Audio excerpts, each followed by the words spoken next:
a great swath of red, and you feel something. You do. You may not know what it is, you may not be able to name it, but you feel it. You stand in front of a painting, and it changes you. That is what art does. It demands something of you, your presence, your attention. It will not let you walk away unchanged. Because color is not passive. It does not wait for you. It grabs you by the throat. It is love and grief and fury and ecstasy, and it does not apologize. My name is Kira Carlson, and this monologue from the play Red echoes a truth I've long felt, but I couldn't always articulate. That color and form can stir emotion as powerfully as music or memory. And for me, it became a language for all the overwhelming feelings I didn't yet have words for. As a studio art and psychology major, my work has often explored themes like identity, memory, anxiety, and community. Over time, I was drawn to artists like Georgia O'Keeffe, Kim Thaler, František Kupka, whose use of color and 3D forms became an interactive and emotional experience for me. I studied Mark Rothko and Wassily Kandinsky closely, focused on their ideology that inspired their work. They emphasized the meaning of color to communicate emotion and spirituality in painting. I continuously referred to Kandinsky's book concerning the spiritual in art. Kandinsky believed that color isn't just visually, it resonates emotionally like music. He argued that each color has a psychological and spiritual effect. Yellow feels energetic, blue is reflective and spiritual, red is powerful. He saw painting as an emotional language where colors create moods and meanings beyond words. In my own work, I use color intentionally to heighten emotional intensity, often emphasizing dualities like warmth versus tension, harmony versus chaos, just as Kandinsky believed color could shape the viewer's emotional experience. This connection between emotional resonance and material exploration became especially clear during my junior year in painting 2. For our final, we had to distill a previous painting to its most essential elements. I chose my first self-portrait, and through multiple iterations, I realized that texture and color were most important. To push this further, I sculpted exaggerated forms of these elements, which then became the subject of my final painting. That process marked a turning point. It sparked my passion for using sculpture and abstraction to convey complex emotions and foster healing conversations.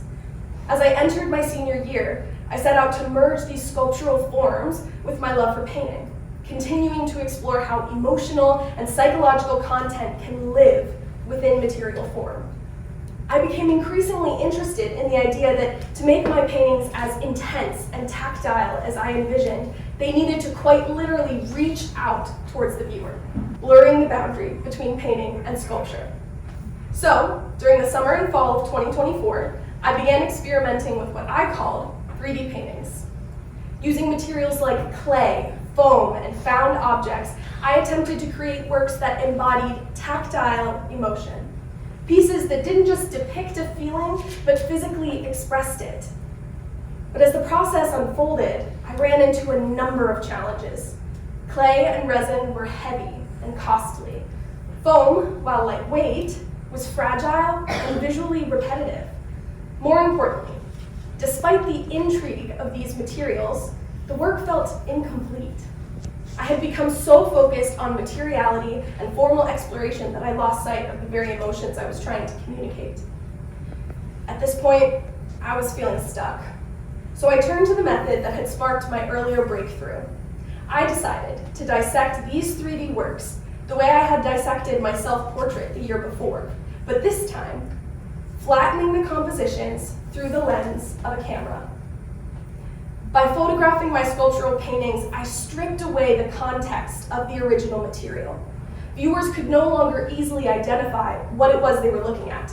which allowed them to bring their own interpretations and emotional associations to the image. Some of these photos I wanted to push even further, manipulating color and form more freely. Those images eventually became references for my final 3 paintings. Now, instead of describing what these paintings mean to me, I encourage you to engage with them yourself in the gallery, discovering what they mean to you personally. Rooted in my own experiences with mental health and my aspiration to become an art therapist, I've come to see art as a powerful tool for emotional exploration and transformation. That belief has shaped my focus on the dualities within human relationships, the ways that they can be both healing and harmful, which I explore through a process of sculpture, photography, and painting. As you step into the gallery, take a moment to linger with the work around you.